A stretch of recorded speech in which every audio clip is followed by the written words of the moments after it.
Hello Suman, কোথায় আছিস বন্ধু? আমার বড় প্রবলেম হয়ে গেছে ভাই। ইন্টারভিউ দিতে আসার সময় আমার পকেট মার হয়ে গেছে। আমি যে অন্য গাড়িতে যাবো, আমার কাছে কোনো টাকা পয়সাও নেই। তুই একটু তোর বাইকটা নিয়ে এসে আমাকে পৌঁছে দে না, না হলে আমি ইন্টারভিউটা দিতে পারবো না। আসসালামু আলাইকুম। ওয়ালাইকুম আসসালাম। কোথায় যাবেন আপনি? খাগড়া। আমি ওই সাইডেই যাচ্ছি, আসুন আমি আপনাকে নামিয়ে দিচ্ছি। না না, আমি অন্য গাড়িতে যাচ্ছি। আপনার বন্ধু আসবে না, আসুন আমি আপনাকে পৌঁছে দিচ্ছি। Thank you. মা, কালকে আমার পরীক্ষার ফর্ম ফিল আপ করতে হবে, কিছু টাকা লাগবে। আমারও টিউশন মাস্টার টাকা চাইছিল মা। আমি টাকা কোথায় পাবো? তোদের তখনই বললাম তোরা পড়াশোনা বন্ধ করে দে। ওই ছেলেটার মুখে দেখে তাকাতে পারছি না, দিন রাত তোদের জন্য পরিশ্রম করে যাচ্ছে। কি হয়েছে মা? ওদের সব টাকা লাগবে, তাই আমাকে বলছি। এই নিয়ে কেউ চিৎকার করে? আমি আছি তো। কত টাকা লাগবে তোদের? ভাই, আমার 1000 টাকা লাগবে। আমার 500 টাকা। আসসালামু আলাইকুম আঙ্কেল। ওয়ালাইকুম আসসালাম। ভালো আছো? হ্যাঁ ভালো আছি। প্রিয়া, হ্যাঁ আপু, তোর নতুন টিউশন মাস্টার চলে এসেছে। ভিতরে আসুন, বসুন। এটা আপনার বাড়ি? হ্যাঁ, তবে আপনি নয়, তুমি করে বলেন। আমি আপুকে বলেছিলাম আপনাকে আসার জন্য।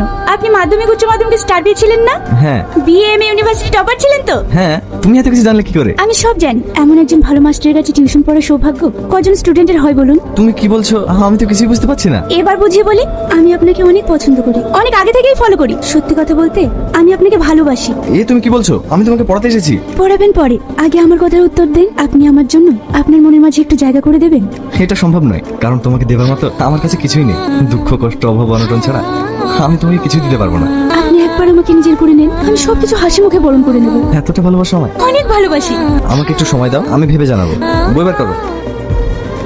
হ্যালো, হ্যাঁ বলো। আমি কিন্তু আমার অ্যানসারটা পেলাম না। তাই? যদি বলি হ্যাঁ? সত্যি? I love you, I love you, I love you. Hello master, কোথায় আছো? এই তো পড়াতে যাচ্ছি। আজ সন্ধ্যাবেলায় সোনার বাংলার রেস্টুরেন্টে দেখা করো। রেস্টুরেন্ট কেন? এসো, ভীষণ দরকার আছে। ঠিক আছে। আজ তোমার বার্থডে? সরি, কিছু মনে করো না। তোমার বার্থডে আমি সঠিক জানতাম না। Happy birthday to you, happy birthday to you my জান। আজ আমার বার্থডে? আমি তো ভুলে গেছিলাম। আসলে আমার বার্থডে তো আমি কখনো পালন করিনি, তাই thank you. No thank you, cake কাটো। আজকে তোমার বার্থডে, আমি অনেক কিছু খাবো। ওয়েটার, 2টো বিরিয়ানি, 2 প্লেট চিকেন মোমো, 2টো মকটেল আর 2টো আইসক্রিম নিয়ে এসো। Okay ma'am. আমি একটু আসছি।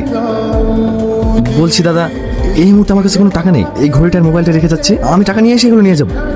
কারণ আমার গার্লফ্রেন্ড কখনো আমার কাছে কোনো জিনিস খেতে চায়নি, আজ চেয়েছে। দেখুন, এটা আমরা পারবো না।